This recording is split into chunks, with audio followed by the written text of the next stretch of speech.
السلام عليكم ورحمة الله وبركاته. الحمد لله الذي هدانا لهذا وما كنا لنهتدي لولا أن هدانا الله فسبحان الله وبحمده عدد خلقه ورضا نفسه وزنة عرشه ومداد كلماته والله أكبر كبيرا والحمد لله كثيرا وسبحان الله بكرة وأصيلا. أما بعد فأعوذ بالله من الشيطان الرجيم. بسم الله الرحمن الرحيم. وجعلنا لكم فيها معايش ومن لستم له برازقين. وعن أبي سعيد الخدري رضي الله تعالى عنه قال قال النبي صلى الله عليه وسلم التاجر الصدوق الأمين مع النبيين والصديقين والشهداء. صدق الله مولانا العظيم وصدق رسوله النبي الكريم. اللهم صل على محمد وعلى آل محمد كما صليت على إبراهيم وعلى آل إبراهيم إنك حميد مجيد. اللهم بارك على محمد وعلى آل محمد كما باركت على إبراهيم وعلى آل إبراهيم إنك حميد مجيد. আল্লাহ আল্লাহ আল্লাহ। ভাইরা ভালো আছে তো সবাই? আল্লাহ আমাদেরকে সৃষ্টি করেছেন, আমাদেরকে দুনিয়ায় পাঠিয়েছেন, নিজেই আমাদের রিজিকের দায়িত্ব নিয়েছেন। আল্লাহ বলেন ওয়ামা খালাকাতুল জিন্না ওয়াল ইনসা ইল্লা লিয়াবুদুন। মানুষ তোমাদেরকে আমি বানিয়েছি আমি আল্লাহর গোলামির জন্য। আর তোমাদের রিজিক বলে তোমাদের না, সবার রিজিকের দায়িত্ব আমি আল্লাহর হাতে। ওমা মিন দাব্বাতিন ফিল আরদি ইল্লা আলাল্লাহি রিজকুহা। তুমি সহ যত প্রাণী আছে আমি আল্লাহ এদের রিজিকের যোগান দিব, এই দায়িত্বটা আমি নিলাম। বিশেষভাবে মানুষকে আল্লাহ সূরা তাহার মাঝে বিশেষভাবে সম্বোধন করে বলেন ওয়া'মুর আহলাকা বিসসালাতি ওয়াসতাবির আলাইহা। নবী মুহাম্মদ তুমি তোমার পরিবারকে নামাজের আদেশ করো, তুমি এবং পরিবারের সবাই মিলে নামাজ পড়ো, ধৈর্য ধরে থাকো। লা নাসআলুকা রিজকা নাহনু নারযুকুক ওয়াল আকিবাতু লিত্তাকওয়া। তোমরা নামাজ পড়ো আর তোমাদের রিজিক আমি আল্লাহ দিব। তোমাদের থেকে রিজিক চাই না, আমি আল্লাহ দিব। আচ্ছা ভাইরা আমার, কেউ যদি কোনো বিষয়ের দায়িত্ব গ্রহণ করে তাহলে সে দায়িত্ব আবার পূর্ণ করতে হয় না? দায়িত্ব পূর্ণ করার ব্যবস্থা করতে হয় না? কোনো দাদা তার এতিম নাতির দায়িত্ব নিল, যে আমার নাতিটা ছোট এতিম হয়ে গেছে, আমি তার লেখাপড়ার দায়িত্ব নিলাম। তারপর দাদা শুধু দায়িত্ব মুখে নিলেই হয় না, বাস্তবে ব্যবস্থাও নিতে হয়। এখন দাদা কি ব্যবস্থা নেয়? বলে যে আচ্ছা আমি তার জন্য ব্যাংকে 5 লাখ টাকা রেখে দিলাম, এটা তার জন্য, এই অ্যাকাউন্টটা তার নামে। আমি তার জন্য অমুক জায়গাটা বরাদ্দ করে দিলাম, এই জায়গাটা আমার এতিম নাতির জন্য। অমুক বাড়িটা আমি আমার নাতির জন্য লিখে দিলাম, অমুক ব্যবসাটা নাতির জন্য করে দিলাম। এভাবে দাদা ব্যবস্থা নেয়। এখন দাদা নাতির যেভাবে ব্যবস্থা গ্রহণ করেছে, নাতি সেভাবে তার থেকে উপকৃত হতে হবে। নাতি যদি বড় হয়ে ঘরে বসে থাকে আর বলে আমার দাদাই তো আমার ভরণ পোষণ আমার লেখাপড়ার দায়িত্ব নিয়েছে, আমি ঘরে বসে থাকি, তাহলে হবে না। বরং তার দেখতে হবে আমার দাদা কি ব্যাংকে টাকা রেখে গেছে, তাহলে ব্যাংক থেকে আনতে হবে। আমার দাদা কি ব্যবসার খাতে লাগিয়েছে, তাহলে ব্যবসা থেকে বেনিফিট নিতে হবে। আমার দাদা কি বাড়িটা আমার জন্য, তাহলে বাড়িটা বিক্রি করে বা ভাড়ার মাধ্যমে তার থেকে তার উপকৃত হতে হবে। বুঝে আসছে না? তো দাদা তার দায়িত্ব নিয়েছেন এবং যেভাবে ব্যবস্থা করেছেন সেভাবে তার থেকে তার উপকৃত হতে হবে।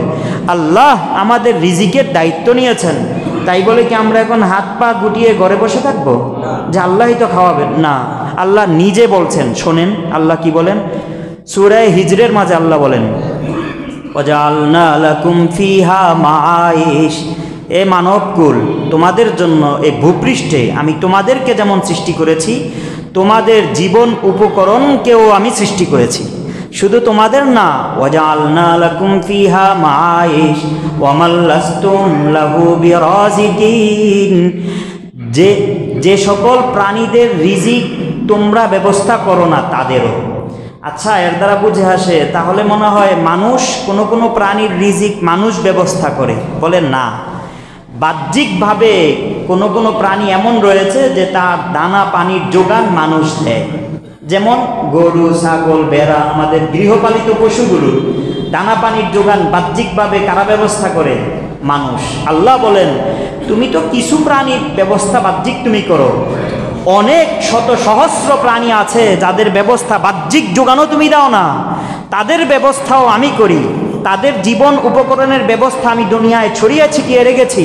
তোমাদের জন্য দুনিয়ায় জীবিকা উপার্জনের মাধ্যম আমি সৃষ্টি করেছি, ব্যবস্থা করেছি। এখন তোমাদের কাজ কি? সূরা জুমার মাঝে আল্লাহ বলেন فَإِذَا قُضِيَتِ الصَّلَاةُ فَانْتَشِرُوا فِي الْأَرْضِ وَابْتَغُوا مِنْ فَضْلِ اللَّهِ। সুতরাং এখন তোমরা ভূপৃষ্ঠে ছড়িয়ে পড়ো, ঘরে বসে থেকো না, ভূপৃষ্ঠে ছড়িয়ে যাও এবং আমি আল্লাহর ফজল তালাশ করো। আমি আল্লাহর ফজল কি? মুফাসসিরিনে কেরাম বলেন এখানে ফজল দ্বারা উদ্দেশ্য হলো এই ব্যবসা, মাল, দুনিয়ার সম্পদ। তো দুনিয়ার সম্পদ তোমরা দুনিয়ার মাঝে আমি তোমাদের জন্য ছড়িয়ে রেখেছি, তোমরা নাও। কিন্তু একটু লক্ষ্য করেন, দুনিয়ার সম্পদ এটা মূলত কার দেওয়া? কিন্তু বাহ্যিকভাবে উপার্জন করছি কে? আমি। এখন যদি এই সম্পদটা আমি কামাইলাম, রিক্সা চালিয়ে আমি 10 টাকা 20 টাকা আমার পকেটে ঢুকালাম, এটা তো বাহ্যিক আমি নিয়েছি, মালটা আমার। আল্লাহ এখানে মালটা আমার বলে সম্বোধন করেননি আমাদেরকে। আল্লাহ বলেছেন ফাদলুল্লাহ, এটা আল্লাহর অনুগ্রহ। কেন বললেন? এটা বড় আল্লাহর দয়া। আমাদের তকি উসমানী সাহেব বলেন, ওনার আব্বাজান রহমতুল্লাহ আলাইহি শফি সাহেব, ওনারা 5 ভাই। বলেন আমরা যখন বড় হয়ে গেছি আমাদের সবার উপার্জন 1000-এর উপরে, কিন্তু প্রতি ঈদের সময় আব্বাজান রহমতুল্লাহ আলাইহি আমাদের সব ভাইয়েরা একসাথে হতাম, তো আব্বাজান 25 রুপিয়া অথবা 30 রুপিয়া বা কখনো 35 রুপিয়া আমাদেরকে দিতেন। যাদের মাসিক ইনকাম 1000-এর উপরে তাদের 20-25 টাকা, এটা কি কিছু টাকা হলো? কিন্তু ওনারা বলেন আমরা 5 ভাই, আব্বা যদি 25 রুপিয়া দিতেন তাহলে আবার আমরা বায়না ধরতাম, না নিব না, আরো 5 রুপিয়া বাড়িয়ে দেন। আবার যদি 30 রুপিয়া দিতেন, 30 টাকা দিতেন, তাহলে বলতেন না নিব না, আরো 5 টাকা বাড়িয়ে দেন। বড় বড় সন্তান বাবার উপর বায়না ধরতেন। কেন? তো উসমানী সাহেব বলে 20, 25, 30 টাকার প্রতি আমাদের লোভ ছিল না, লোভ ছিল এটা যে বাবার হাতের দেয়া কত শত শত টাকা আমাদের উপার্জন, এই অল্প টাকা আমরা খরচও করতাম না, রেখে দিতাম। কিন্তু আমাদের অনুভূতিটা কি ছিল? যে এটা আমার না, এটা আমার বাবার হাতের দেয়া। তো বাবার দেয়া। আল্লাহ বলেন এটা, এই মাল তুমি দেখতেছো তোমার হাতের অর্জন না বান্দা, এটা আমি আল্লাহ কুদরতিভাবে তোমার হাতে দিয়েছি। এই অনুভূতিটা থাকলে দেখবেন মালের প্রতি ভিন্ন এক আকর্ষণ। আল্লাহর দেয়া, আল্লাহর দেয়া। ইমাম বুখারীর বর্ণনা, হযরত আবু হুরায়রা রাদিয়াল্লাহু তাআলা আনহু বলেন আমাদের নবীজি সাল্লাল্লাহু আলাইহি ওয়াসাল্লাম একবার বললেন যে বাইনা আইয়ুব আলাইহিস সালাতু ওয়াস সালাম ইয়াগতাসিলু উরয়ানান ফাখাররা জারাদুম মিন যাহাব। হযরত আইয়ুব আলাইহিস সালাতু ওয়াস সালাম, নাম শুনেছেন না? নবী আইয়ুব আলাইহিস সালাতু ওয়াস সালাম একবার গোসল করছিলেন। তো ফাখাররা আলাইহি জারাদুম মিন যাহাব, হঠাৎ করে ওই উপর থেকে স্বর্ণের পঙ্গপাল পড়তেছে। আল্লাহ পাকের কুদরত, আমরা যেমন উপর থেকে বৃষ্টি পড়ে না, তো উনি বৃষ্টির মতো স্বর্ণের পঙ্গপাল, স্বর্ণের টুকরা পড়তেছে। তো উনি গোসল রেখে ফাজাল আইয়ুব ইয়াহতাফি যালিক, উনি ওই হাতে আর কয়টা নিবেন, অনেক পড়তেছে। তো উনি ওই কাপড় দিয়ে ওই স্বর্ণের টুকরাগুলো কাপড়ের মাঝে জমা করতেছেন। তখন উপর থেকে আওয়াজ আসলো, ফানাদা রাব্বুহু ইয়া আইয়ুব আলাম আকুন আগনাইতুকা আম্মা তারা। হে আইয়ুব, এই সামান্য স্বর্ণের প্রতি তুমি ঝুঁকে পড়লে, আমি কি তোমাকে এর থেকে অমুখাপেক্ষী বানাই নাই? তোমাকে সচ্ছলতা দেই নাই? দরিদ্র ব্যক্তিদের মতো তুমি তার প্রতি ঝুঁকে গেলে, দুনিয়ার লোক বুঝি বেশি তোমার। ধমক দিলেন আল্লাহ। তখন আইয়ুব আলাইহিস সালাতু ওয়াস সালাম যে জবাবটা দিয়েছিলেন, এটা আমাদের জন্য এক আদর্শ হয়ে গেছে। সাথে সাথে আইয়ুব আলাইহিস সালাতু ওয়াস সালাম প্রত্যুত্তরে বলেন, ফাকালা আইয়ুব বালা ওয়া ইজ্জাতিকা ইয়া রাব্বি, হে রব, আপনার ইজ্জতের কসম, আপনি আমাকে অবশ্যই সচ্ছলতা দিয়েছেন। মানুষের দ্বারে ভিক্ষা করে আমার খেতে হবে না, আপনি আমাকে সচ্ছলতা দিয়েছেন। ওয়ালাকিন লা গিনান বি আন বারাকাতিকা, কিন্তু আপনার দেয়া বরকত থেকে তো আমি কখনো অমুখাপেক্ষী হতে পারি না। এই স্বর্ণ যে পড়ছে, এটা কি কোনো হারাম? এটা হারাম? কারো মাল আত্মসাৎ করা হচ্ছে না? আল্লাহর দেওয়া, আল্লাহর দেওয়া বরকত থেকে তো আমি আইয়ুব কখনো অমুখাপেক্ষী হতে পারি না। এই কারণে উম্মতে মুহাম্মাদির উপর আল্লাহ কোরআন নাজিল করে মালের সিফাত, মাল দুনিয়ার সম্পদ, আমার অর্জন কামাই সম্পর্কে আল্লাহ এক গুণ, এক লেভেল লাগিয়ে দিয়েছেন। এই সম্পদ তোর না, এই সম্পদ ফাদলুল্লাহ, এটা আমি আল্লাহর অনুগ্রহ। তারপর পকেটে রাখ, তারপর তুই ব্যাংকে রাখ, তারপর তুই জমা কর, দেখবি অনুভূতি থাকবে, দুনিয়ার ভালোবাসা আসবে না, আমি আল্লাহর মহাব্বতই পয়দা হবে মালের মাধ্যমে ইনশাআল্লাহ। তো মালটা মূলত আল্লাহর, যদিও বাহ্যিকভাবে কামাই করি কারা? আমি আর আপনি।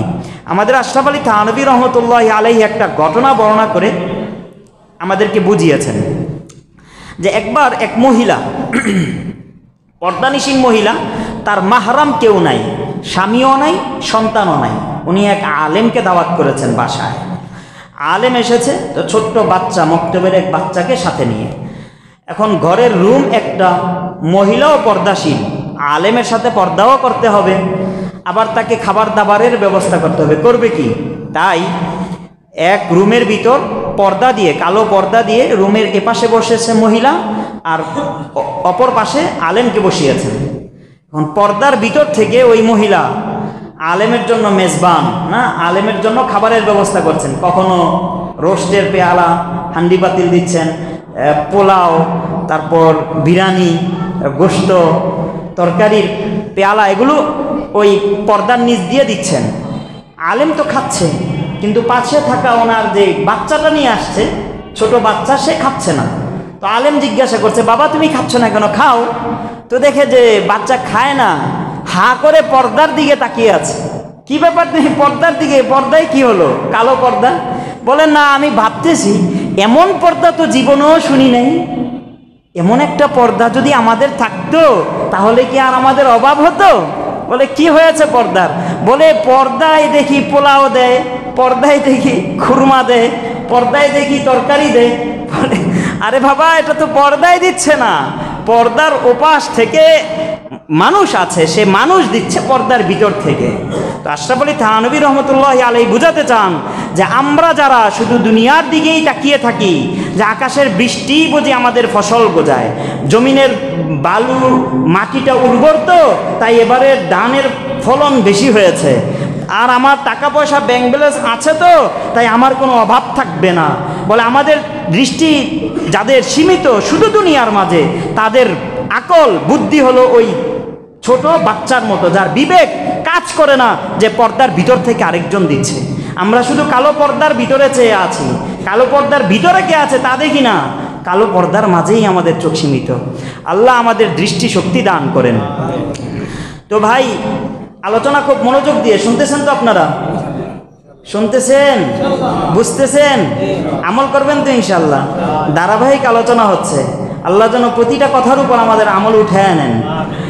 এখানে দুটি বিষয়, এক নাম্বার কাসবুদ দুনিয়া, নাম্বার দুই হুব্বুদ দুনিয়া। বলেন, এক নাম্বার কাসবুদ দুনিয়া, দুনিয়া উপার্জন, নাম্বার দুই হুব্বুদ দুনিয়া, দুনিয়ার ভালোবাসা। নাম্বার দুই হুব্বুদ দুনিয়া, দুনিয়ার ভালোবাসা। দ্বিতীয়টা হুব্বুদ দুনিয়া, এটা নিন্দনীয়, এটা গুনার কাজ, এটা মুমিন মুসলমানের জন্য হতে পারে না। কিন্তু প্রথমটা কাসবুদ দুনিয়া, দুনিয়া উপার্জন, এটা প্রশংসনীয়, এটা নিন্দনীয় না। যেমন আমরা একটু আগে বললাম, কারণ আল্লাহ নিজেই বলেছেন নামাজ শেষ করে জমিনে ছড়িয়ে পড়ো, আমার রিজিক, তোমার জীবন উপকরণের ব্যবস্থা আমি সৃষ্টি করেছি, ব্যবস্থা করে রেখেছি, তুমি তার থেকে গ্রহণ করো। এর নাম কাসবুদ দুনিয়া, এর আলোচনা আমি পরে করছি। আর নাম্বার 2 হব্বুদ দুনিয়া। কাসবুদ দুনিয়া জায়েজ, কাসবুদ দুনিয়া প্রশংসনীয়, হব্বুদ দুনিয়া নাজায়েজ, হব্বুদ দুনিয়া নিন্দনীয়। হব্বুদ দুনিয়া, দুনিয়া প্রেম, দুনিয়া ভালোবাসা। এ সম্পর্কে আমাদের রসুল সাল্লাল্লাহু আলাইহি ওয়াসাল্লামের আজাদ করা গোলাম সাওবান মাওলা রসুলিল্লাহ সাল্লাল্লাহু আলাইহি ওয়াসাল্লাম উনি বলেন, একবার আমাদের নবী আমাদের সামনে দাঁড়াইলেন, খুতবা দিচ্ছেন। নবীজি বললেন, ইউশিকুল উমাম আন তাদাআ আলাইকুম কামা তাদাআ আল আকালাতু ইলা কসাতিহা। একটা যোগ আসবে যখন অমুসলিম সবাই, বিজাতীয় সব গোষ্ঠীগুলো, সব দলগুলো, সব দেশগুলো, অমুসলিম সব গোত্র, সব গোষ্ঠী, সব দেশ মুসলমানদের বিপক্ষে লড়াই করার জন্য একে একে হাত মিলাতে থাকবে। যেমন দস্তরখানে একজন বসে বাকিদেরকে ডাকতে থাকে, আসেন সবাই মিলে খাই। অমুসলিম সবাই মুসলমানদের বিপক্ষে লড়াইয়ের জন্য একজন আরেকজনকে ডাকতে থাকবে। তাদাআ আলাইকুম ইউশিকু আন তাদাআ আলাইকুমুল উমাম কামা তাদাআ আল আকালাতু ইলা কসাতিহা। এ কথা বলার পর জনৈক সাহাবী বললেন, ফাকালা কাইলুন আমিন কিল্লাতিন নাহনু ইয়াউমাইদিন ইয়া রাসূলুল্লাহ। সেদিনকে আমাদের সংখ্যা কম হবে এই কারণে, আমরা মুসলমানদের সংখ্যা কম এই কারণে? নবীজি বললেন, না, বাল আনতুম কাসীর। বর্তমানে তোমাদের সংখ্যা যেমন, সে সময় মুসলমানদের সংখ্যা তার থেকে বহুগুণ বেশি হবে। ওয়ালাকিন্নাকুম গুসাউন কাগুসাইস সাইল। তবে তোমাদের সংখ্যা বেশি হবে, তোমাদের অবস্থা কেমন হবে জানো? ওই যে ডোবা নালা জলাশয়ে ভেসে যাওয়া খড়কুটা যেমন, তাদের কোনো নিজস্ব অবস্থান নেই, তোমাদের এমন কোনো স্থায়িত্ব থাকবে না, নিজস্ব অবস্থান থাকবে না, হকের উপর তোমরা থাকবে না। ওয়ালাকিন্নাকুম গুসাউন কাগুসাইস সাইল ওয়ালা ইয়ানজিআন্নাল্লাহু মিন সুদুরি আদুবিকুম আল মাহাবাতা মিনকুম। অমুসলিমদের মাঝে মুসলমানদের যেই ভয় ছিল, মুসলমানদের প্রতি যে রোগ এবং ভয় ছিল, এই ভয়টা আল্লাহ উঠিয়ে নেবেন। এখন মুসলমানদেরকে দেখলে তারা কাঁপবে না, ভীত সন্ত্রস্ত হবে না। কিন্তু একটা যোগ ছিল, মুসলমানদের নাম শুনিয়ে বিজাতীয়রা, অমুসলিমরা তাদের বাচ্চাদেরকে ঘুম পাড়াতো। আমরা যেমন বলি যে বাঘ আসতেছে, সাপ আসতেছে, আর অমুসলিমরা তখন বলতো ওই যে মুসলমান খালেদ বিন ওয়ালিদ আসতেছে, ওমর ফারুকের দল আসতেছে, এটা বলে বাচ্চাদেরকে ঘুম পাড়াতো। বলে এই সময় আর থাকবে না, মুসলমানদের ভয় অমুসলিমদের মাঝে থাকবে না। নাম্বার 2, ওয়ালা ইয়াকযিফান্নাল্লাহু ফি কুলুবিকুমুল ওয়াহনা। আল্লাহ তোমাদের মুসলমানদের অন্তরের মাঝে আল্লাহ ওয়াহানকে প্রথিত করে দিবেন। সাহাবী বললেন, ক্বালু ইয়া রাসূলুল্লাহি ওয়া মাল ওয়াহনু। ওয়াহান কি? আল্লাহর নবীজি বললেন, হুব্বুদ দুনিয়া ওয়া কারাহিয়াতুল মাউত। দুনিয়ার ভালোবাসা আর মৃত্যুর ভয়। দেখবেন যার প্রতি দুনিয়ার ভালোবাসা বেশি, সে মরতে চায় না। ওই যে তার গাড়ির মায়া, বাড়ির মায়া, স্ত্রীর মায়া, সন্তানাদির মায়া, বন্ধু বান্ধবের মায়া, তার সম্মান, তার পদ পদবীর মায়া, এগুলো থেকে সে আর মন চায় না যে আখিরাতের পাড়ি জমাবে, কারণ সে তো এর মায়ায় নিমজ্জিত হয়ে গেছে। আমাদের বাচ্চারা ওই ছোট জামাতগুলোতে ফরিদুদ্দিন আত্তার ওনার একটা কিতাব পড়ে। উনি আতর বিক্রেতা ছিলেন। এক বুজুর্গ আসছে ওনার দোকানে, এসে আতর নেওয়া বাদ দিয়ে উনি আতরের এক এক শিশি খুলে একটু গ্রাম নেয়, আবার রেখে দেয়। তো ওই ফরিদুদ্দিন আত্তার রাগ করে বলেন, আরে তুমি আতর নিলে নিবা, না নিলে যাও, এত বারবার এই যে আমার দোকানের আসবাবগুলো নষ্ট করছো কেন? বলে, না আমি কিনতে আসি নাই, আমি আরেক জিনিসের জন্য আসছি। কিসের জন্য আসছো? বলে, ভাবছি যে এত শিশির ভিতর থেকে আজরাইল তোমার রূহ কবজা করবে কিভাবে। বলে, পাগলে কি কয় রে, এত শিশির ভিতর থেকে মানে? বলে না, কারণ তোমার যখন আজরাইল কবজা করতে আসবে তখন তো তুমি দেখবা যে ওই বোতলের এত দাম, ওই বোতলের এত দাম, ওই আতর ওই দেশ থেকে আসছে, ওই আতর ওই দেশ থেকে আসছে, এটা বিক্রি হয়েছিল, লাভ হয়েছিল গত মাসে, এই মাসে লাভ হয় নাই। এই এত চিন্তা নিয়ে তুমি আল্লাহর কাছে যাবে কিভাবে? বলে আচ্ছা তাহলে তুমি যাবে কিভাবে? বলে আমার মৃত্যু, আমার তো কিচ্ছু নাই, দেখো না হাতে একটা খুতলি শুধু, আর কিছু নাই, বাস আজরাইল আসবে তো সাথে সাথে নিয়ে যাবে। আমার মৃত্যু দেখতে চাও? বলে দেখি তো। তো উনি ওই আগন্তুক মুসাফির আল্লাহর ওলি সাথে সাথে নিজের খুতলিটা মাথার নিচে দিয়ে তারপরে একবারে সোজা হয়ে গায়ে চাদরটা কাফনের কাপড়ের মতো দিয়ে শুয়ে পড়লেন। শুয়ে লা ইলাহা ইল্লাল্লাহু মুহাম্মাদুর রাসূলুল্লাহ বলেছেন, আর সাথে সাথে ইন্তেকাল হয়ে গেছে। সাথে সাথে ওই দোকান ফরিদউদ্দিন যিনি দুনিয়াদার ছিলেন, এই বুজুর্গের এই কারামত দেখে তখন থেকেই উনি ব্যবসা ছেড়ে দিয়ে আল্লাহওয়ালা হয়ে গেছেন। যুগের ফরিদউদ্দিন আত্মার, এখনো আমাদের দর্সি নাজামিগুলোতে ওনাদের কিতাব পড়ানো হয়, ফরিদউদ্দিন আত্মার। তো বলছিলাম ভাই, তো হুব্বুদ দুনিয়া, দুনিয়া অর্জন করব কিন্তু দুনিয়ার ভালোবাসা ভিতরে ঢুকাবো না। কেন? ভালোবাসা হবে একমাত্র কার? আল্লাহর। ওয়াল্লাযীনা আমানু আশাদ্দু হুব্বাল লিল্লাহ। আল্লাহ কোরআনে মুমিনদের পরিচয় দিয়েছেন। মুমিন কারা? যাদের ভালোবাসায় একমাত্র আমি আল্লাহ থাকি। যাদের ভালোবাসায় একমাত্র কে থাকি? আমি আল্লাহ থাকি, তারাই মুমিন। এ কারণে এক হাদিসে ইমাম বাইহাকির বর্ণনা, হাসান আল বাসরি তাবিঈ ছিলেন, ওনার থেকে মুরসালান রেওয়ায়াত, বলেন হুব্বুদ দুনিয়া রাসু কুল্লি খতিআ। বলে দুনিয়ার ভালোবাসা, যদি তুমি যত দুনিয়ার অন্যায় পাপাচার গুনাহ গুমরাহি অরাজকতা দেখো, সব কিছুর মূল যদি দেখতে চাও, দেখবে যে দুনিয়ার ভালোবাসা। একজন মানুষকে হানাহানি করছে কেন? দুনিয়ার ভালোবাসায়। সুদ ঘুষ খাচ্ছে কেন? দুনিয়ার ভালোবাসায়। পদ পদবীর জন্য মিথ্যাচার করছে কেন? দুনিয়ার ভালোবাসায়। তার মৃত্যু ভয় কেন? জিহাদে যাবে না, যদি মারা যাই অকালে মৃত্যু এসে যায়, এখনই যদি মারা যাই বয়সটা আরো বাকি, দুনিয়ার ভালোবাসা। দাড়ি রাখছো না কেন? দুনিয়ার ভালোবাসা। সব গুনার মূল দুনিয়ার ভালোবাসা। হুব্বুদ দুনিয়া রাসু কুল্লি খতিআ। তাই বলছিলাম ভাই, দুইটা দিক। এক হলো হুব্বুদ দুনিয়া, দুনিয়ার ভালোবাসা, এটা নিন্দনীয়। এই বিষয়টা আমি বুঝাতে পারলাম তো? দুনিয়ার ভালোবাসা এটা হারাম, কবিরা গুনাহ, যাবে না। একমাত্র ভালোবাসা হবে আল্লাহর জন্য। আর দুনিয়ার যাকে আমি ভালোবাসবো সেই ভালোবাসাটাও কার জন্য হবে? আল্লাহর জন্য। এই কারণে আল্লাহর নবী বলেছেন, মান আহাব্বা লিল্লাহ ওয়া আবগাদা লিল্লাহ ওয়া আতা লিল্লাহি ওয়া মানা লিল্লাহ ফাকাদ ইসতাকমালাল ঈমান। বলে পরিপূর্ণ মুমিনকে যে আল্লাহকে ভালোবাসে, কোরআনের বর্ণনা। নাম্বার 2, পরিপূর্ণ মুমিনকে নবীজি বলেন যে দুনিয়াকেও ভালোবাসে, তবে ভালোবাসাটা আল্লাহর জন্য হয়। আমি আমার বিবিকে ভালোবাসি, কার জন্য? আমি আমার সন্তানকে ভালোবাসি, তবে কার জন্য? আমি আমার মাকে বাবাকে ভালোবাসি, কার জন্য? আল্লাহর জন্য। বাস, আমি পরিপূর্ণ মুমিন, মুসলমান। দ্বিতীয় দিক হলো কাসবুদ দুনিয়া। আমাদের আলোচনা যেটা নিয়ে চলমান, দুনিয়ার উপার্জন, এটা নিয়ে, রিজিক নিয়ে আলোচনা হচ্ছে না আমাদের।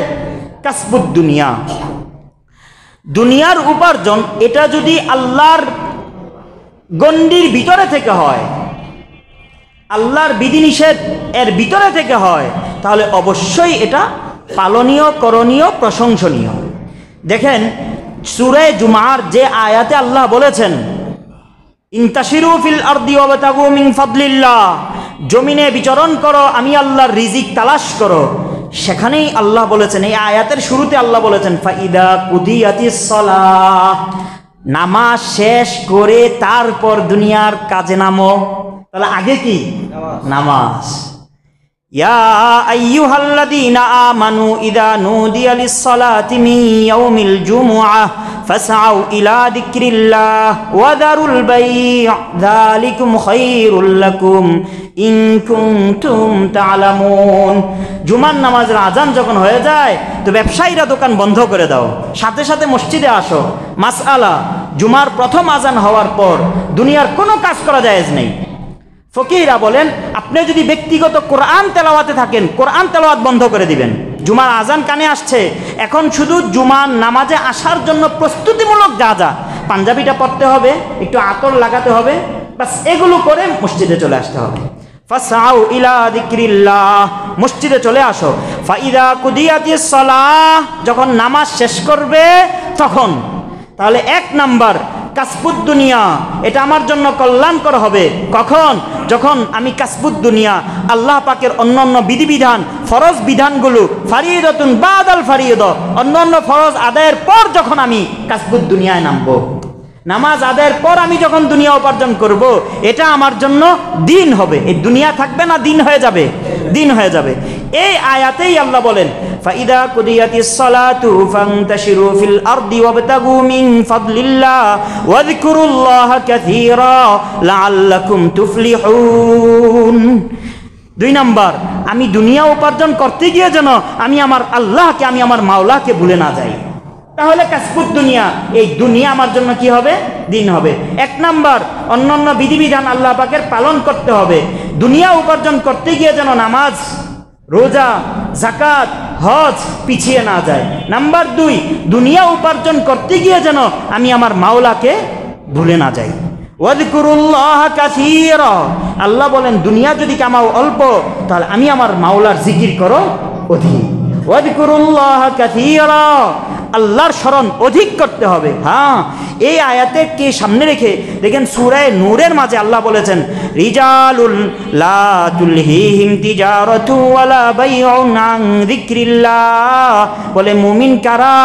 যারা ব্যবসা করে, রুজি রোজগার করে, কিন্তু আমি আল্লাহকে ভুলে যায় না, নামাজ রোজা বাদ দেয় না। মুমিনের পরিচয় দিয়েছেন আল্লাহ, জায়গায় জায়গায় দিয়েছেন। হ্যাঁ, সূরা মুনাফিকুনের মাঝে আল্লাহ আবার বলেন, ইয়া আইয়ুহাল্লাযীনা আমানু লা তুলহিকুম আমওয়ালুকুম ওয়ালা আওলাদুকুম আন যিকরিল্লাহ। হে মুমিন মুসলমান, সাবধান, বারবার সতর্ক করছি, তোমাদের সন্তানাদি, তোমাদের রিজিক অন্বেষণ, তোমাদের মাল সম্পদ দুনিয়া যেন আমি আল্লাহ থেকে তোমাদেরকে গাফেল, উদাসীন করে না দেয়। তাহলে আমার দুনিয়া উপার্জন করব ঠিক, বাকি অন্যান্য বিধানকে বাদ দিয়ে না। দুনিয়া উপার্জন করব ঠিক, আল্লাহকে ভুলে গিয়ে না। মনে থাকবে তো কথা? হ্যাঁ, মনে থাকবে তো? বাস এভাবে যদি দুনিয়া হয়। আরেকটা, হালাল উপার্জন করব। আমি কিন্তু হারামের গণ্ডিতে এখনো যাই নাই, আসতে পারতেছি না। হারামকে ধরবো কিন্তু হালালকে ছাড়তে পারছি না। যে হালালের ক্ষেত্রে এই ব্যাপারগুলো লক্ষ্য রাখতে হবে। পাশাপাশি হালাল উপার্জন করব, হালাল কামাই করব, কিন্তু আমার নিয়তটাও দেখতে হবে, আমি কি নিয়তে হালাল উপার্জন করছি। এই সবাই ভালোভাবে তাকান। এই ঘুম হলে তো অল্প সময়ের জন্য, করে পাবেন কি আপনি? তাকিয়েছেন সবাই? হ্যাঁ, মনোযোগ আছে তো? আচ্ছা, এটা দর্শ না, এটা সবক না? সবকে ঘুমানো যায়? আমি দুনিয়া কামাবো, হালাল উপার্জন করব। 1 নাম্বার, নিজের থাকা, খাওয়া, বাসস্থানের যোগান দেওয়ার জন্য। নাম্বার 2, আমার পরিবার অধীনস্থদের ব্যবস্থা করার জন্য, তাদের প্রয়োজন মিটানোর জন্য। নাম্বার 3, আত্মীয় স্বজনের হক আদায় করার জন্য। নাম্বার 4, অনাথ, নিঃস্ব, গরিব মুসলমানদের সহায়তা করার জন্য।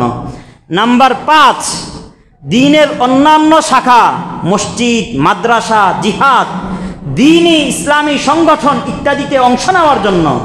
নাম্বার 6, দ্বীনি সামাজিক মুসলমানের কল্যাণকর উমুমি যে বিষয়গুলো আছে, রাস্তাঘাট বানানো, মাকবারা বানানো, পুল বানানো ইত্যাদি প্রয়োজন এর ক্ষেত্রগুলোতে, উমুমি সামাজিক কল্যাণকর বিষয়গুলোতে অংশ নেওয়ার জন্য। এ সকল নিয়তে হালাল উপার্জন করব। মনে থাকবে তো কথা? কয়টা জিনিস গুনে গুনে বললাম? 6টা। আমরা হালালে উপার্জন করব। কোশ্চেন কালো যেন নিয়ত এটা না থাকে দুনিয়ার ভালোবাসায়। এই রাত্র 11টা বেজে গেছে, আপনি দোকান বন্ধ করছেন না যে? বলে এই যে দোকানে বসে আছি, বেচা কিনা হচ্ছে, একটু ভালো লাগতেছে। এই জবাবটা দিব না। দুনিয়া উপার্জন আবার ভালো লাগবে কেন? আমার কোরআন তেলাওয়াতের মাঝে স্বাদ লাগে, নামাজ পড়ার মাঝে স্বাদ লাগে, আমর বিল মারুফ নাহি আনিল মুনকার এর মাঝে স্বাদ লাগে। দুনিয়া উপার্জনে আবার স্বাদ লাগে কেন? না, দুনিয়া উপার্জন করছি দুনিয়ার ভালোবাসায় না, এই নিয়ত থাকবে না। নাম্বার 2, দুনিয়া উপার্জন করছি আধিক্যতার জন্য। বলে আমার সম্পদ আছে, এই এখনো দোকান বন্ধ করছেন না? বলে না, আরো একটু চাই, আরো সম্পদ বাড়ুক না। আলহাকুমুত তাকাসুর। আরো চাই, এই নিয়ত থাকা যাবে না। অধিক সম্পদ উপার্জনের জন্য এই নিয়তে যদি আপনি হালাল কামান, দেখেন আমি সামনে হাদিস শোনাচ্ছি আপনাদেরকে। নাম্বার 3, এই দুনিয়া কেন কামাচ্ছ? বলে আমাকে লোকে বড় বলবে, যে দুনিয়া না কামাইলে তো লোকের কাছে আমি ছোট হয়ে যাব। লোক দেখানোর জন্য দুনিয়া কামানো জায়েজ নাই। নাম্বার 4, দুনিয়া হালাল কামাচ্ছেন গর্ব করার জন্য, অহংকার করার জন্য, দাম্ভিকতা প্রদর্শনের জন্য, জায়েজ নেই। ইমাম বাইহাকির বর্ণনা, عن أبي هريرة رضي الله تعالى عنه قال قال رسول الله صلى الله عليه وسلم, আবু হুরায়রা বলেন, নবীজির সাহাবী, আল্লাহর নবীজি বলেছেন, মান তালাবাদ দুনিয়া হালালান, তোমাদের কেউ যদি দুনিয়া তালাশ করে, কিভাবে? হালাল পদ্ধতিতে। মান তালাবাদ দুনিয়া হালালান, হালাল পদ্ধতিতে। কেন? ইস্তিআফাফান আনিল মাসআলাতি ওয়া সায়ান আলা আহলিহি ওয়া তাআত্তুফান আলা জারিহি, নিজেকে সওয়াল থেকে বেনিয়াজ করার জন্য। আমি কামাই করতেছি কেন? আরেকজনের কাছে যেন চেয়ে চেয়ে ভিক্ষা করে খেতে না হয়, আমার সন্তান যেন আরেকজনের কাছে ভিক্ষা করে না খায়, এই কারণে আমি কামাই করি। নিয়তটা তার এটা। সায়ান আলা আহলিহি, পরিবার এর উপর খরচ করার জন্য, পরিবারের ব্যবস্থা করার জন্য, বাচ্চাটাকে লেখাপড়া করাবে, স্ত্রীর ভরণ পোষণের দায়িত্ব নিবে, বৃদ্ধ মা বাবাকে দেখাশোনা করবে, এজন্য সে কামাই করে।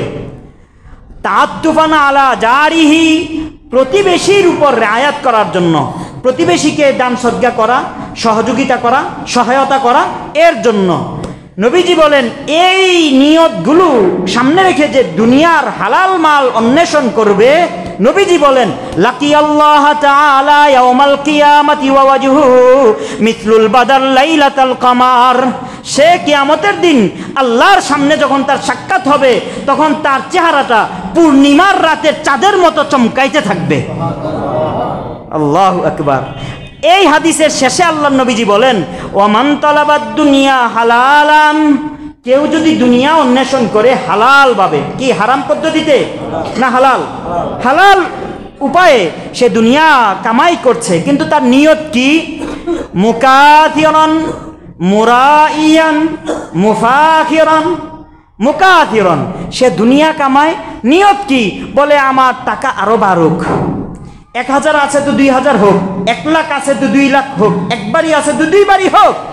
এই সে শুধু তার সম্পদ বাড়ানোর নিয়ত, শুধু সম্পদ বাড়ানোর নিয়ত। মুরাইয়ান, মানুষকে দেখানোর নিয়ত, আমার এই আছে, এই আছে, সেই আছে, সেই আছে, মানুষকে দেখানোর নিয়ত। মুফাখিরান, অহংকার দাম্ভিকতা প্রদর্শন করা তার নিয়ত, মানুষের মাঝে সে বুক ফুলিয়ে হাঁটবে, মাস্তানি করবে। এই নিয়তে কেউ যদি হালাল কামায়, নবীজি বলেন, লাকি আল্লাহ তাআলা ইয়াউমাল কিয়ামাতি ওয়া হুয়া আলাইহি গদবান, কিয়ামতের দিন তারও আল্লাহর সাথে সাক্ষাৎ হবে, হবে বটে, কিন্তু আল্লাহ পাক তার সাথে সাক্ষাৎ করবেন ক্রোধান্বিত অবস্থায়, রাগান্বিত অবস্থায়। সে আল্লাহ পাকের দয়া মায়ার চেহারা দেখবে না, রাগের অগ্নিশর্মা চেহারা দেখবে। আল্লাহ আমাদেরকে হেফাজত করেন। তাই বলি ভাই, আপনি হন শ্রমজীবী, আপনি হন কৃষিজীবী, আপনি হন পেশাজীবী, আপনি চাকরিজীবী, আপনি ব্যবসায়ী, আপনি দিনমজুর, আপনার উপার্জনটা যদি হালাল হয়, নির্দিষ্ট কিছু শর্ত সাপেক্ষে হয়, দেখতে যদিও দেখা যায় আপনি দুনিয়া কামাচ্ছেন, কোরআন হাদিস বলে আপনি না, আপনি জান্নাত কামাচ্ছেন। আপনার উপার্জন, আপনি ব্যবসায়ী, আপনি দিনমজুর, আপনার উপার্জনটা হালাল। শর্ত কি? আপনি উপার্জন করতে গিয়ে আল্লাহ পাকের অন্যান্য ফরজ বিধানগুলো ছাড়েন না। নাম্বার 2, আপনি উপার্জন করতে গিয়ে আল্লাহকে ভুলে যান না, আল্লাহর স্মরণ আপনার যেখানে আছে। নাম্বার 3, আপনার উপার্জন থেকে যা যা হক আপনি তা আদায় করেন। ওয়াতু হাক্কাহু ইয়াওমা হাসাদিহ, আপনার উপার্জন থেকে হকগুলো, যাকাত, সাদাকা, ফিতরা, আপনার পরিবারের হক আপনি আদায় করছেন। নাম্বার 4, আপনার নিয়তটা শুদ্ধ। এই যে নিয়ত, যা যা আমি বললাম, নিয়তটা আপনার কি? শুদ্ধ। এই 4টা জিনিস যদি আপনার সমন্বয় ঘটে আপনার হালাল উপার্জনে, তাহলে দেখতে আপনার দুনিয়াদার, কিন্তু কোরআন হাদিসের ভাষায় আপনি দিনদার। হ্যাঁ ভাই, আপনি দিনদার। সাহাবী আমর ইবনুল আস রাদিয়াল্লাহু তাআলা আনহু বলেন, ইমাম বুখারীর বর্ণনা, এটা ইমাম বুখারী সহিহ বুখারীতে না, ওনার আরেকটা কিতাব আছে আদাবুল মুফরাদ, আদাবুল মুফরাদ এনেছেন এবং ইমাম আহমদ বিন হাম্বল ওনার মুসনাদ এনেছেন। আমাদের আমর ইবনুল আস রাদিয়াল্লাহু তাআলা আনহু বলেন, একবার আমাদের নবীজি সাল্লাল্লাহু আলাইহি ওয়াসাল্লাম আমার কাছে লোক পাঠালেন যে আমর তুমি সজ্জিত হয়ে আসো, মানে জিহাদের সাজে সেজে আমার কাছে আসো। আমি আসলাম, এসে দেখি ও হুয়া ইয়াতাওয়াদ্দা, নবীজি সাল্লাল্লাহু আলাইহি ওয়াসাল্লাম ওযু করছেন। ফাজাআলা ফাসাহাদান নাজরা ইলাইয়া থুম্মা তাআ, নবীজি আমি সালাম দিয়েছি তো নবীজি আমার দিকে এমনি মাথা উঁচিয়ে তাকিয়েছেন, আবার মাথাটা নিচু করে দিয়েছেন। এখন অজু করছেন আর বলছেন, ইয়া আমরু ইন্নী উরিদু আন আবাথাকা আলা জাইশিন ফায়ুগনিমাকাল্লাহ ওয়া আরগাবু লাকা রাগবাতান সালিহাতান ওয়া আরগাবু লাকা রাগবাতান ফিল মালি সালিহাতান। হে আমর, আমি তোমাকে একটা সৈন্যবাহিনীর আমির বানিয়ে জিহাদে পাঠাতে চাই, এক স্থানে তুমি যাবে, আমার আশায় জিহাদে তুমি গনিমতের মাল পাবে, তাহলে আল্লাহ তোমার কিছুটা সচ্ছলতা ফিরিয়ে দিবেন। সাথে সাথে আমর ইবনুল আস রাদিয়াল্লাহু তাআলা প্রত্যুত্তরে করেন, ইয়া রাসূলুল্লাহ ইন্নী লাম উসলিম রাগবাতান ফিল মাল ওয়ালাকিন্নী আসলামতু রাগবাতান ফিল ইসলাম ফাআকুনা মা রাসূলিল্লাহি সাল্লাল্লাহু আলাইহি ওয়াসাল্লাম। ওগো আল্লাহর নবী, আমি তো মুসলমান হয়েছি ইসলামের প্রতি আগ্রহ হয়ে, আপনার সাথে থাকার জন্য দুনিয়া আখেরাতে, আমি তো মাল পাওয়ার জন্য মুসলমান হই নাই। তখন নবীজি প্রতি উত্তরে বললেন, ফাকালান নবিয়্যু সাল্লাল্লাহু আলাইহি ওয়াসাল্লাম ইয়া আমরু নি'মাল মালুস সালিহ লিররাজুলিস সালিহ, নি'মাল মালুস সালিহ লিররাজুলিস সালিহ। পবিত্র মানুষের জন্য পবিত্র সম্পদ কতই না উত্তম, তার দুনিয়ারও যোগান দেয়, তার আখিরাতেরও যোগান দেয়। এটাই বলছিলাম, আপনি দেখতে পাচ্ছেন এই চাকরিজীবী সকালে যায় বিকালে আসে, চাকরি করে ব্যবসা করে, দিনদার দেখা যায়। নবীজি ভাষায় কোরআনের ভাষায় সে দিনদার না, দুনিয়ায় থেকে সে কামাচ্ছে কি দুনিয়া। হ্যাঁ, আরো স্পষ্ট আকারে ইমাম তিরমিজি ওনার সুনানে তিরমিজিতে একটা রিওয়ায়াত এনেছেন, হযরত আবু হুরায়রা রাদিয়াল্লাহু তাআলা আনহুর বর্ণনা। আবু হুরায়রা রাদিয়াল্লাহু তাআলা আনহু বলেন, একবার قال النبي صلى الله عليه وسلم من يأخذ عني هؤلاء الكلمات من يأخذ عني هؤلاء الكلمات। নবীজি তিনবার একটা এলান দিলেন, আমি কিছু কথা বলবো, এমন তোমাদের মাঝে কেউ আছে আমার কথাগুলো গ্রহণ করবে? ফায়ামালু বিহিন্না আও ইউআল্লিমু মান ইয়ামালু বিহিন্না, তারপর সে এই কথাগুলোর উপর নিজে আমল করবে এবং যারা আমার কাছে শোনে নাই তাদেরকে এই কথাগুলো পৌঁছে দিবে, শিখিয়ে দিবে, তারাও আমল করবে। এমন কেউ আছো তোমাদের মাঝে? এই কথা বলার সাথে সাথে আবু হুরায়রা তো প্রথমেই উঠে ভাব, কথা শেষ হওয়ার সাথে সাথে দাঁড়িয়ে বলে, লাব্বাইক ইয়া রাসূলুল্লাহ, আমি আছি। আবু হুরায়রার হাত ধরে আবু হুরায়রা বলেন, ফাআখাযা বিয়াদি ফাআদ্দা খামসান। আল্লাহর নবী নিজে, এই যে আমি এখন গুনতেছি, কার হাত দিয়ে? আমার হাত দিয়ে না তো, নবীজি নিজের হাত দিয়ে গুনে বলেন নাই, নবীজি আবু হুরায়রা দাঁড়িয়েছেন তো আবু হুরায়রাকে টান দিয়ে আবু হুরায়রার হাতটা নবীজির হাতে নিয়ে আবু হুরায়রার হাতের আঙ্গুল দিয়ে গুনে গুনে 5টা বাক্য বলেছেন। কয়টা বাক্য বলেছেন? 5টা বাক্য। এই বাক্যগুলো সম্পর্কে নবীজি দিলের আক্ষেপ, দিলের তামান্না ছিল যে আমার এই কথাগুলো, আমার এই উপদেশগুলো তোমরা কেউ আছো, তোমরা নিজেরা শুনে নিজেরা আমল করবে, আর আমি নবীকে যারা পায় নাই তাদের কাছে তোমরা পৌঁছে দিবে। ইমাম তিরমিজির বর্ণনা। এর 5টার মাঝে প্রথমটা নবীজির শব্দ, ইত্তাকিল মাহারিম তাকুন আবাদান নাস। ইত্তাকিল মাহারিম তাকুন আবাদান নাস, তুমি হারাম ছেড়ে দাও। তুমি কি ছেড়ে দাও? হারাম ছেড়ে দাও। তাকুন আবাদান নাস, তুমি যুগের আল্লাহর ওলি হয়ে যাবে। এটাই আমি বলেছিলাম, আপনার উপার্জন আপনি যদি হালাল করেন, বাকি 4টা শর্ত সাপেক্ষে করেন। কয়টা শর্ত সাপেক্ষে? 4টা শর্ত সাপেক্ষে আপনার উপার্জন যদি হালাল হয়, তাহলে আপনি দিনদার, আল্লাহর নবীর ভাষায় আপনার জবানার সবচেয়ে বড় আবেদ, সবচেয়ে বড় আল্লাহর ওলি। ইত্তাকিল মাহারিম তাকুন আবাদান নাস, তুমি হারাম ছেড়ে দাও, তুমি জবানার ওলি হয়ে যাবে। আরো 4টা বলেছেন, বলবো? ওয়ারদা বিমা কাসামাল্লাহু লাক তাকুন আগনান নাস, আল্লাহ তোমার জন্য যখন যতটুক ব্যবস্থা করেন তার উপর তুমি খুশি থাকো, তাহলে আল্লাহর দরবারে ফেরেশতাদের কাছে তুমি সবচেয়ে বড় ধনী হয়ে যাবে। দুনিয়ার মানুষ তোমাকে ফকির বলতে পারে, কিন্তু তুমি আজকে ব্যবস্থা হয়েছে খেয়েছো, আগামীকাল ব্যবস্থা হয় নাই, খাও নাই, শর্ত বাকি দুনিয়ার কারো কাছ থেকে তুমি চাও নাই। তাহলে আল্লাহ বলেন তাকুন আগনান নাস, নবীজি বলেন তাকুন আগনান নাস, তুমি সবচেয়ে বড় ধনী। অপর হাদিসে আসছে তাকুন আশকারান নাস, তুমি সবচেয়ে বড় কৃতজ্ঞশীল বান্দা আল্লাহ পাকের জমিনে। নাম্বার 3, আহসিন ইলা জারিক তাকুন মুমিনান, তোমার পড়োশীর সাথে তোমার আচরণটা সবচেয়ে মধুর করো, সবচেয়ে নমনীয় করো, সবচেয়ে ভালো করো, তাহলে নবীজি বলেন তুমি সবচেয়ে খাঁটি মুমিন। নাম্বার 4, আহিব্বা লিন্নাসি মা তুহিব্বু লিনাফসিক তাকুন মুসলিমান, নিজের জন্য যা তুমি পছন্দ করো তোমার ভাইয়ের জন্য তাই পছন্দ করো, তাহলে তুমি সবচেয়ে বড় খাঁটি মুসলমান। নাম্বার 5, ওয়ালা তুকসিরিদ দিহকা ফাইন্নাদ দিহকা তুমিতুল কলবা, অনেক বেশি হেসো না, অট্টহাসি হেসো না, বেশি হাসলে অন্তর মরে যায়।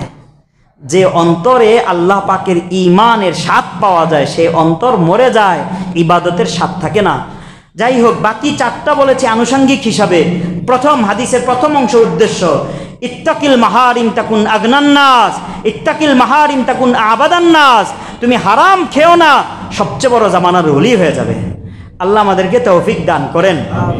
আলোচনার একটা পর্যায়ে আমি নিয়ে এসেছি, দেখেন আমাদের যেই উপার্জনগুলো হয়, সাধারণ উপার্জনের আমাদের যে মাল আমরা অর্জন করি, মাল কামাই করি, আমাদের মালিকানাধীন সম্পদ, আমাদের উপার্জন, এর ধরন, এর পদ্ধতি অনেক, কিন্তু তার মাঝে মোটা দাগের পদ্ধতি হলো 3টা: ব্যবসা, তারপর কি চাষাবাদ, চাকরি।